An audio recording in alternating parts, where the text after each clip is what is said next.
ರಾಮನಗರಕ್ಕೆ ಬೆಂಗಳೂರು ದಕ್ಷಿಣವೆಂದು ಮರುನಾಮಕರಣ ಮಾಡಬೇಕೆಂದು ಕರ್ನಾಟಕ ಸರ್ಕಾರದ ನಿರ್ಧಾರಕ್ಕೆ ಕೇಂದ್ರ ಸರ್ಕಾರ ಗ್ರೀನ್ ಸಿಗ್ನಲ್ ಕೊಟ್ಟಿಲ್ಲ. ರಾಜ್ಯ ಸರ್ಕಾರದಿಂದ ಕಳಿಸಿದ್ದ ಪ್ರಸ್ತಾವನೆಯನ್ನ ಪ್ರಶ್ನೆ ಮಾಡಿ ತಡೆಯೊಡ್ಡಿದೆ.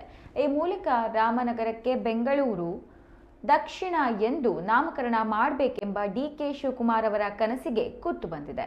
ಕರ್ನಾಟಕ ಸರ್ಕಾರವು ಸಚಿವ ಸಂಪುಟದಲ್ಲಿ ರಾಮನಗರಕ್ಕೆ ಬೆಂಗಳೂರು ದಕ್ಷಿಣವೆಂದು ನಾಮಕರಣ ಮಾಡಲು ನಿರ್ಧಾರ ಮಾಡಿತ್ತು. ಅಂತೆಯೇ ಪ್ರಸ್ತಾವನೆಯನ್ನ ಸಿದ್ಧಪಡಿಸಿ ಕೇಂದ್ರ ಸರ್ಕಾರದ ಗೃಹ ಇಲಾಖೆಗೆ ಕಳಿಸಲಾಗಿತ್ತು. ಆದರೆ ಗೃಹ ಇಲಾಖೆಯು ಈ ಬಗ್ಗೆ ಕರ್ನಾಟಕ ಸರ್ಕಾರಕ್ಕೆ ಪತ್ರವನ್ನ ಬರೆದಿದ್ದು, ಸ್ಥಳೀಯರ ವಿರೋಧವಿದೆ ಎಂಬ ಕಾರಣವನ್ನು ಉಲ್ಲೇಖಿಸಿ ನಿರಾಕರಣೆ ಮಾಡಿದೆ ಅನ್ನೋ ಮಾಹಿತಿ ಕೂಡ ಲಭ್ಯವಾಗಿದೆ.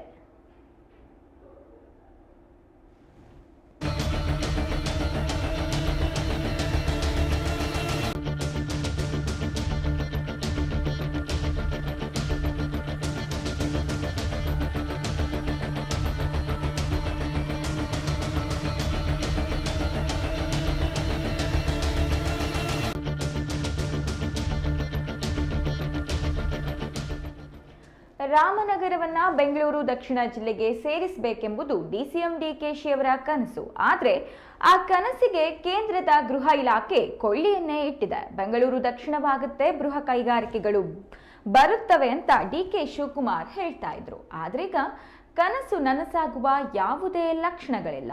ಸ್ಥಳೀಯರ ವಿರುದ್ಧ ನೆಪ ಇಟ್ಕೊಂಡು ಮರುನಾಮಕರಣಕ್ಕೆ ಕೇಂದ್ರ ಸರ್ಕಾರ ಕೊಕ್ಕೆ ಹಾಕಿದೆ.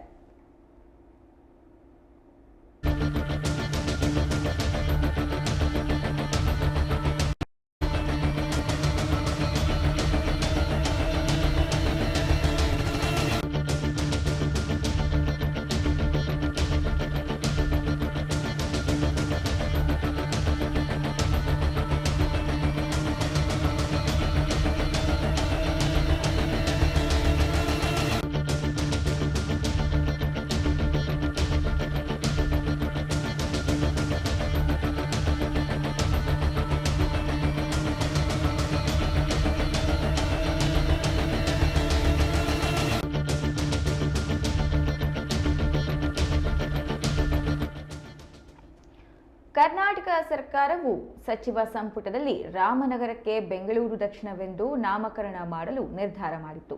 ಅಂತೆಯೇ ಪ್ರಸ್ತಾವನೆಯನ್ನ ಸಿದ್ಧಪಡಿಸಿ ಕೇಂದ್ರ ಸರ್ಕಾರದ ಗೃಹ ಇಲಾಖೆಗೆ ಕಳಿಸಲಾಗಿತ್ತು. ಆದರೆ ಗೃಹ ಇಲಾಖೆಯು ಈ ಬಗ್ಗೆ ಕರ್ನಾಟಕ ಸರ್ಕಾರಕ್ಕೆ ಪತ್ರ ಬರೆದಿದ್ದು, ಸ್ಥಳೀಯರ ವಿರೋಧವಿದೆ ಎಂಬ ಕಾರಣವನ್ನು ಉಲ್ಲೇಖಿಸಿ ನಿರಾಕರಣೆ ಮಾಡಿದೆ ಅನ್ನೋ ಮಾಹಿತಿ ಕೂಡ ಲಭ್ಯವಾಗಿದೆ. ರಾಮನಗರಕ್ಕೆ ಬೆಂಗಳೂರು ದಕ್ಷಿಣವೆಂದು ಮರುನಾಮಕರಣ ಮಾಡಬೇಕೆಂದು ಕರ್ನಾಟಕ ಸರ್ಕಾರ ನಿರ್ಧಾರಕ್ಕೆ ಕೇಂದ್ರ ಸರ್ಕಾರ ಗ್ರೀನ್ ಸಿಗ್ನಲ್ ಅನ್ನ ಕೊಟ್ಟಿಲ್ಲ. ರಾಮನಗರವನ್ನ ಬೆಂಗಳೂರು ದಕ್ಷಿಣ ಜಿಲ್ಲೆಗೆ ಸೇರಿಸಬೇಕೆಂಬುದು ಡಿಸಿಎಂ ಅವರ ಕನಸು. ಆದರೆ ಈ ಕನಸಿಗೆ ಕೇಂದ್ರದ ಗೃಹ ಇಲಾಖೆ ಕೊಳ್ಳಿಯನ್ನೇ ಇಟ್ಟಿದೆ. ಬೆಂಗಳೂರು ದಕ್ಷಿಣವಾಗುತ್ತೆ, ಬೃಹತ್ ಕೈಗಾರಿಕೆಗಳು ಬರುತ್ತವೆ ಅಂತ ಡಿಕೆ ಶಿವಕುಮಾರ್ ಅವರು ಹೇಳ್ತಾ ಇದ್ರು. ಆದ್ರೀಗ ಕನಸು ನನಸಾಗುವ ಯಾವುದೇ ಲಕ್ಷಣಗಳು ಕಂಡು ಬಂದಿಲ್ಲ.